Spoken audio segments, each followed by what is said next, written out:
you're just joining us, this is still Good Morning Abuja on NTA Channel 5, the Unity Station. Thank you so much for joining us. Now we have our first guest in the house. And guess what? We want to talk about youth and women, and I'm excited. Okay, so we want to discuss youth and women empowerment as a catalyst for economic growth and development. And we have someone who is the founder, CEO of Kaja Youth Empowerment Initiative in the person of Tina Orode King. Tina, thank you so much for joining us. You're welcome. Thank you And for having me. Happy New Year. Happy New Year to you as Yes, well. Happy New Year Yes. because you're seeing for the first time. Yes, that's right. That's Thank right. you so much for I joining us. I appreciate you. Wow. Thank So you. we are talking about youth and women empowerment. Okay. So when we talk about empowering the youth and the women, in just a simple way of explaining it, can you just do that? Absolutely. Thank you so much again for having me. Mm. Yes, youth and women empowerment is it's an important topic to be discussed Okay. in our country. That we have a population of youth of almost 70% of youth, and you know the rate of youth in our society is from the age of 15 to 35 years of age. Yes. So that is a huge number of people, and empowering them requires giving them job. First of all, educating them. Make sure our youth and our women are educated. That's very Ensure important. that there is equality among our men and women, and presenting our women, empowering our women by giving them job in agriculture, in technology, Okay. to assist them in being productive in our society and culture. Okay. So for you, how can this empowerment, okay, contribute to our economic growth? Absolutely. Youth are resilient people. We are.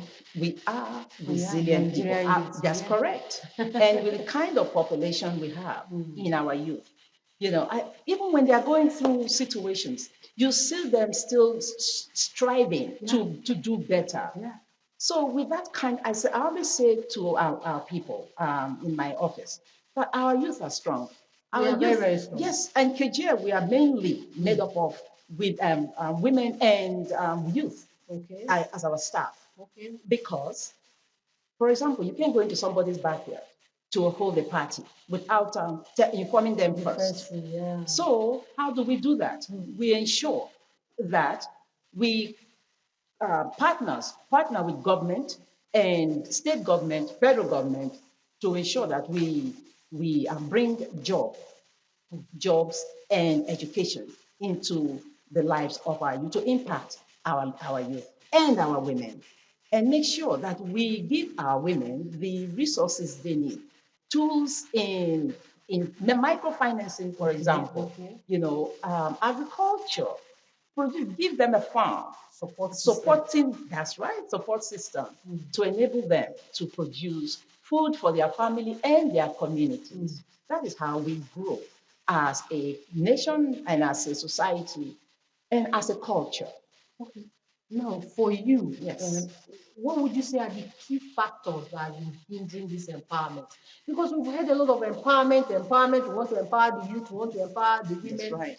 And at the end of the day, you're beginning to wonder, there's no tangible, I'm sorry, Yes. no tangible result to Yes. that. So what would you say are some of the factors that are hindering this empowerment or the sources of this empowerment? Yes. Let's deal with the impacts and what is actually depriving. As I have said before, when you are not well educated, when you are not well educated and you are not given the proper educational environment to improve your life, it's more like you become despondent, like who am I and what am I? So impacting our youth and women will enable should encompass um, school infrastructure, and then giving them the right educational tools. So what kind of empowerment do you give to the youth? What kind of empowerment? Like skill building, skill acquisition, Okay. training them in, for example, photography, Okay. and computer, and what do you call it? Web design. That's the word. Coding And all that stuff. Yes, and they're hiring some of them in our organization and empowering them within the organization to do the same to their fellow youth. So after the So, training, do you yes. back it up with any financial? Yes, we do. Yes, we do. We give currently, like I said, we're a new organization. So we really don't pay salary at the moment, as an NGO. So we do give stipend to our, yes, we cannot allow children to come and work for you and they go home. No, we give them, no, absolutely. We give them stipend at the end of the month, ranging from 50K to 80K a month. Yes, that's what we do. Yes, absolutely. That's and beautiful.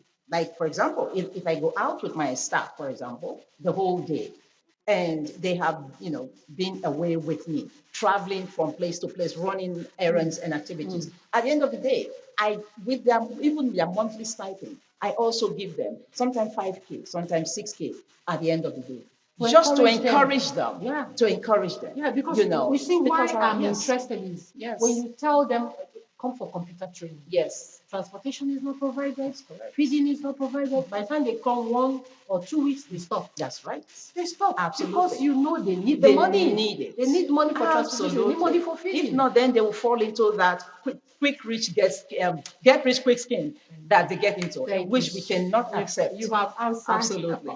And this is the areas where we even need our government to even partner with us, with the right policies, enforce them, to enable these children to come out of darkness.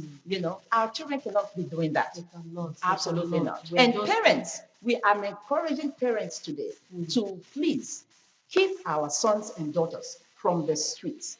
Keep them from doing the wrong things because you are hungry. Yeah. If you are hungry, pray and then talk to an NGO to ensure that the NGOs are working with government to provide the needs of these families. But keep our children from the streets, from hawking, keep our youth from doing illegal business in order to get rich. Thank you so much. Thank you so much. You have just said it all. And I wish other NGOs will relate or join to do what you're doing. We'll find out that a lot of our youth will have something to do.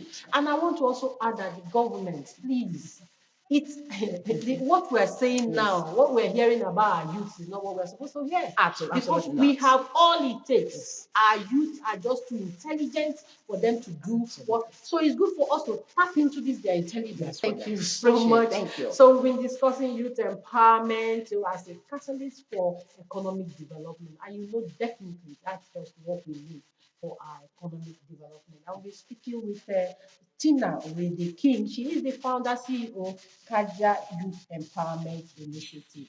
Thank you once more. Thank you very much. Good morning.